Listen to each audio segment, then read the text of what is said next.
जादुई शेर घर और शेरनी के दो बेटे। एक बहुत ही खूबसूरत जंगल में एक बड़ी ही प्यारी शेरनी रहती थी।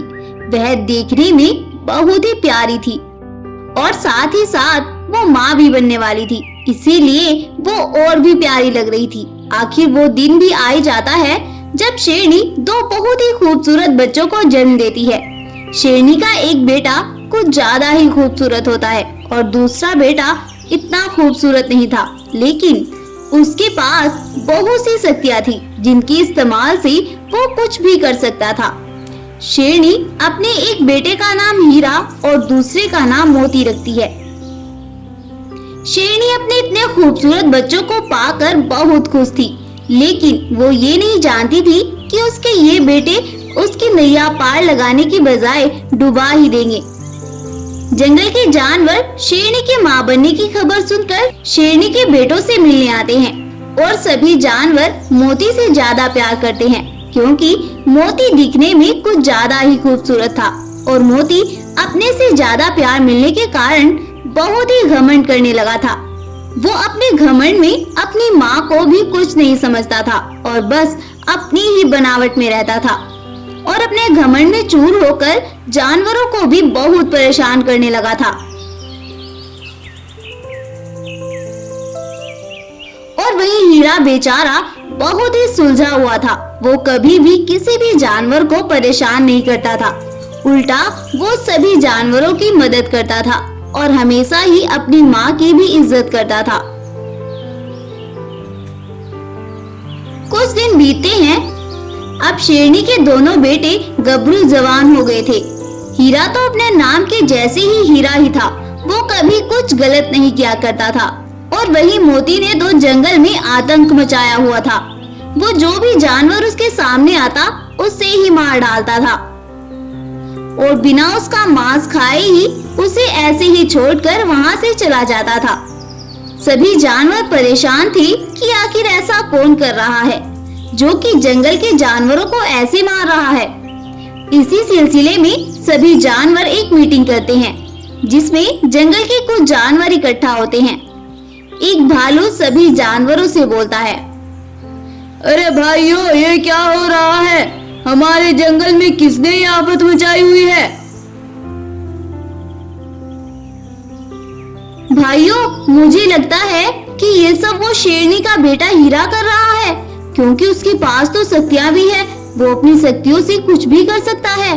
और अब तुम मोती को ही देख लो, वो कैसे जंगल के जानवरों से मिलजुल कर रहता है और वो हीरा तो किसी से बात करना भी पसंद नहीं करता।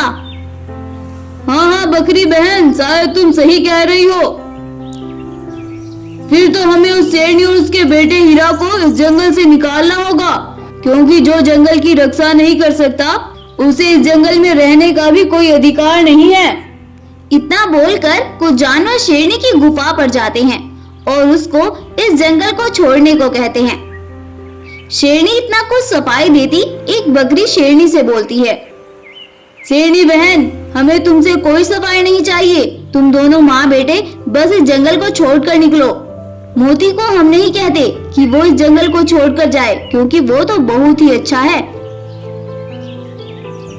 मोती अपनी तारीफ सुनने के बाद बोलता है, अरे मैं क्यों अपने जंगल को छोड़कर जाऊं?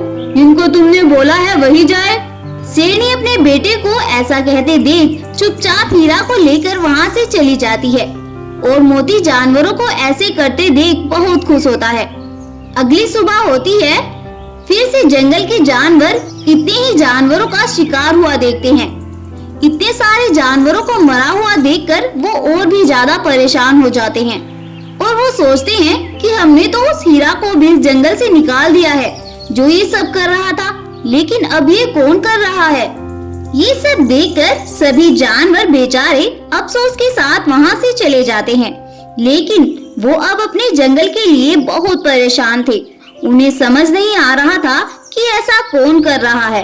वो सभी एक जगह खड़े होकर सोचने लगते हैं और अफसोस करने लगते हैं कि तभी उनके सामने अचानक से एक रोशनी होती है और उस रोशनी में से एक जादुई शेर घर प्रकट होता है।